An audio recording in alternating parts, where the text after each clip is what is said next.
Hello வணக்கம். இது உங்கள் சிவி ஜோன் காலை வணக்கம். ஸோ இன்றைக்கி பார்த்தீங்கன்னா ஒரு தரமான ஒரு சம்பவம் நைட் நடந்திருக்கு. சாண்ட்ராவும் விஜய் பார்வதியும் ஒரு சில விஷயங்கள் பேசியிருக்காங்க, சூப்பராக இருக்குது. ஸோ இதுக்கப்புறம் வந்துட்டு வேறு மாதிரி வெறித்தனமான சம்பவங்களும் காத்துட்ருக்கு. ஸோ அதான் நீங்கள் பார்க்க போகிறீங்க. அதுக்கு முன்னாடி மறக்காமல் நம்மளோட சேனலை சப்ஸ்கிரைப் பண்ணிட்டு பாருங்கள். நிறைய பேர் நல்ல ஒரு சப்போர்ட் கொடுக்குறீங்க, ரொம்ப ரொம்ப நன்றி. என்றுமே நான் உங்களுக்கு கடமைப்பட்டவனாக, எனக்கு என்னோடய மனசாட்சிக்கு விரோதம் இல்லாமல் நான் என்ன பேசணுமோ அதை பேசிகிட்டே இருப்பேன். ஸோ இப்போ வாங்க அந்த வீடியோக்குள்ளே போகலாம். ஸோ நேற்று நைட்டு பார்த்தீங்கன்னா திடீர்னு வந்துட்டு சாண்ட்ரா வந்து விஜய் பார்வதிக்கு ஒரு சில விஷயங்கள்லாம் சொல்கிறாங்க. விஜய் பார்வதி கரெக்டு அப்படின்னு முன்மொழிகிறாங்க. என்ன அப்படின்னா, இப்போ பார்த்தீங்கன்னா இந்த பிக் பாஸ் வீட்டுக்குள்ளே வெளியில் போகணுன்னு இருந்த ஒரு சுச்சுவேஷனில் இருந்தது அரோரா. இப்போ இவ்வளோ நாளாக இருக்காங்க. எப்படி ஏதாவது சம்பவங்கள் பண்ணி உள்ளே இருக்காங்களா? கிடையவே கிடையாது. கமருது கூட ஒட்டிகிட்டு இருக்காங்க. கமருது கிட்ட வந்து விஜய் பார்வதி சொல்லி ஏற்றி விட்டுட்டு இருக்காங்க. இதை தவிர்த்து வேறு ஏதாவது பண்ணாங்களா? கிடையாது. சரி, அடுத்தது போகிற நிலைமையில் தான் இந்த விக்ரம் எப்போது 3 வாரமாக ஒரு வாரமாக ஒரு நடிப்பு, சரிங்களா? அப்படி அலற மாதிரி ஒரு நடிப்பு, ஒரு வாட்டி நான் அப்பாவி நடிப்பு, ஒட்டோட்டோட்டோட்டா. திடீர்னு பார்த்தீங்கன்னா ஒரு நாள் வந்து விஸ்வரூபம் எடுக்கிறாரு, நீ வந்துட்டு டிஸ்குவாலிஃபைன்னு கத்துறாரு. அப்புறம் விஜய் பார்வதி அழுவும் போது வந்து அப்படி இப்படின்னு சொல்லிட்டு மார்க் பண்ணி புள்ளி பண்ணுறாரு. எதை வச்சு? விஜய் பார்வதி வச்சு. ஸோ வெளியில் போனவர் இப்போ திடீர்னு பார்த்தீங்கன்னா அப்படியே வந்து உள்ளே கொஞ்சம் கொஞ்சமாக வந்துட்டு பெரிய ஒரு பிக் பாஸ் ஸ்டார் மாதிரி வந்து அவரை வந்து காமிச்சிட்டே இருக்கார், ப்ரொஜெக்ட் பண்ணிகிட்டு இருக்காங்க. இன்றைக்கி வந்து ஃபஸ்ட்டாக வந்து அவரை தான் வந்து உட்கார சொன்னார் விஜய் சேதுபதி நேற்று நைட்டு. நீங்கள் சேவ்டு போங்க அந்த பக்கம் அப்படின்ட்டு, சரிங்களா? அவர் எதை வச்சு பண்ணுறாரு? இந்த விஜய் பார்வதிக்கு அப்புறமா தான்.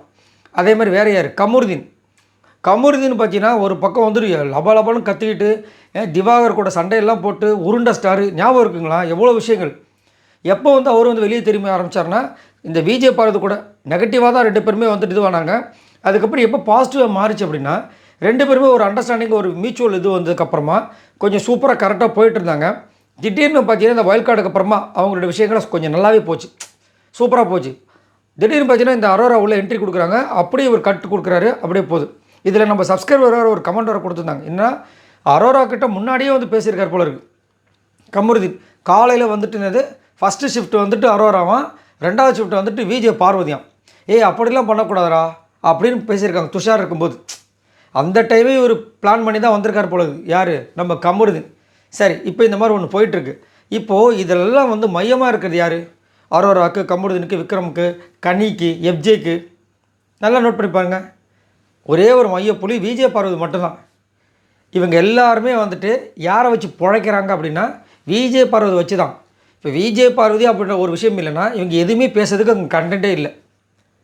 இப்போ சாண்ட்ரா என்ன சொல்கிறாங்கன்னா, நீ என்ன பண்ணி இவங்களுக்குலாம் நீ தான் வந்து ஸ்பாட்லைட்டை அரேஞ்ச் பண்ணி கொடுக்குற. இவங்க என்ன நினச்சிட்டு இருக்காங்க, நம்ம தான் வந்துட்டு இங்கே வந்து சூப்பரான ஸ்ட்ராங்கான கண்டஸ்டன்ட் நினச்சிட்டு இருக்காங்க. உன்னை வச்சு அவங்க பழைச்சிட்டு இருக்காங்க. நீ தான் அவங்களுக்கு அந்த ஸ்பாட்லைட்டை கொடுத்துட்ருக்க, நீ கொஞ்சம் சைலண்ட் ஆகு, அவங்களும் ஒன்றுமே இல்லாமல் காணாமல் போயிடுவாங்கன்றாங்க. சூப்பரான ஒரு விஷயம். அதை தான் என்ன சொல்கிறாங்க இவங்க. அதுதான் கரெக்ட். நான் அதுக்காக தான் வந்து கமருதீன் கிட்ட போகாமல் இருந்தேன். பட் ஆனால் வந்து என்ன ஆகிடுச்சு, அது வந்து டக்குன்னு மாறிச்சு. இனி நான் அதை தான் பண்ண போகிறேன்னு சொல்லிட்டு இவங்களும் முடிவு பண்ணுறாங்க.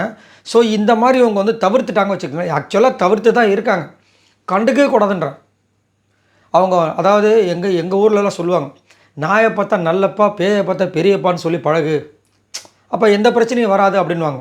அந்த மாதிரி பார்க்குறவங்ககிட்ட வந்து எல்லாருக்கிட்டையும் வந்து அதே மாதிரி காரியம் நடக்கணும்னா கழுத காலை பிடிக்கலான்னு சொல்லியிருக்காங்க. அது மாதிரி இவங்க பாட்டு சைலண்ட்டாக போகணும். அப்படியேங்க நல்லா இருக்கீங்க, நல்லா இருக்குங்க, உங்களை பற்றி ஒன்றா பேசுங்க, அப்படியே தலையாட்டிட்டு போயிட்டோன்னா அவங்க என்ன பண்ணுவாங்க? நாளை பின்ன கொஞ்ச நேரம் பேசிகிட்டே இருப்பாங்க, அதுக்கப்புறம் பேசுறதுக்கு ஒன்றுமே இருக்காது. புரியுதுங்களா? அப்போ எல்லாருக்குமே அப்போ தெரியும் அந்த அருமை. அதாவது இது எப்படின்னா, திவாகரோட அருமை வந்து இப்போ திவாகர் போனதுக்கப்புறமா நம்ம கானாவனத்துக்கு தெரிஞ்சிருக்கும். ஏன்னா அதுக்கு முன்னாடி வரைக்கும் பார்த்தீங்கன்னா ஃபுல் ட்ரெண்டிங்கில் இருந்துகிட்டே இருந்துச்சு அவரோட காமெடிலாம். ஏன்னா விஜய் பார்வதி வச்சு திவாகரை வச்சு இவர் பொழைச்சிட்டு இருந்தார். நான் நிறைய இடங்களில் சொல்லியிருப்பேன். அது வந்து தங்க முட்டை போடுற வாத்து. இவர் வந்து உடனே அறுக்குன்னு பார்க்குறாரு, போயிடும் அப்படின்னா போயிடுச்சு. இப்போ அவரோட விஷயங்கள் எதுவுமே வெளியே வரல. கானாவனத்தோட காமெடியெல்லாம் போச்சு, அவ்வளோதான். ஏதோ அப்பப்போ வந்துட்டு பிக் பாஸாக வந்து ஒரு சில விஷயங்கள் சொல்லும்போது நம்மளுக்கு தெரியும், இது காமெடி நடந்திருக்கான்னு. இப்போல்லாம் பார்த்தீங்கன்னா அவர் கீழே விழுறது, அவராக ஏதாவது ஒன்று சொல்கிறார், இவ்வளோ தான்.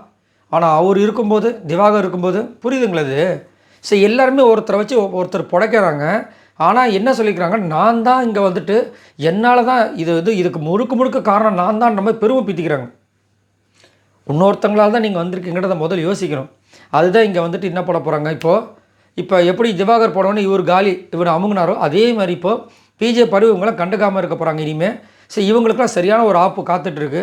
பார்க்கலாம் இதுக்கப்புறம் எப்படி போக போகுது அப்படின்ட்டு. ஆதிரி வேறு என்ட்ரி கொடுத்துருக்காங்க. ஆதிரி விஜய் பருவத்துக்கு அகேன்ஸ்டாக மாற போகிறாங்களா, இல்லை ஆதிரி ஆல்ரெடி சொல்லியிருக்காங்க எஃப்ஜேக்கு அகேன்ஸ்டாக தான் இருக்க போகிறேன் அப்படின்ட்டு. ஏன்னா நிறைய விஷயங்கள் அவங்க பார்த்துருப்பாங்க. வெளியில் விஜய் பருவத்துக்கு எவ்வளோ சப்போர்ட் இருக்குன்ற விஷயங்களும் தெரியும். ஸோ கண்டிப்பாக வந்து எதிர்க்க போகிறது கிடையாது. ஏன்னா எதிர்த்தாங்கன்னா விஜய் பார்வதி விடுற ஆளும் கிடையாது. அதே மாதிரி ஆதரிக்கலாம் அப்போயே வந்துட்டு லெஃப்ட் ரைட்டு கொடுத்தவங்க தான் நம்ம விஜய் பார்வதி. ஸோ பார்க்கலாம் என்ன நடக்குது. எனக்கு தெரிஞ்சு இவங்க 2 பேரும் காம்பாவை ஒன்று சேர்ந்து அடித்தாங்கன்னு வச்சுக்கோங்க, மாசாக இருக்கும். என்ன நடக்குதுன்ற பொறுத்து இருந்து பார்க்கலாம். ஸோ இதை பற்றி உங்களோட கருத்துக்களை சொல்லுங்கள். மறக்காம நம்மளோட சேனலை சப்ஸ்கிரைப் பண்ணிட்டு பாருங்கள். பாய் நண்பர்களே.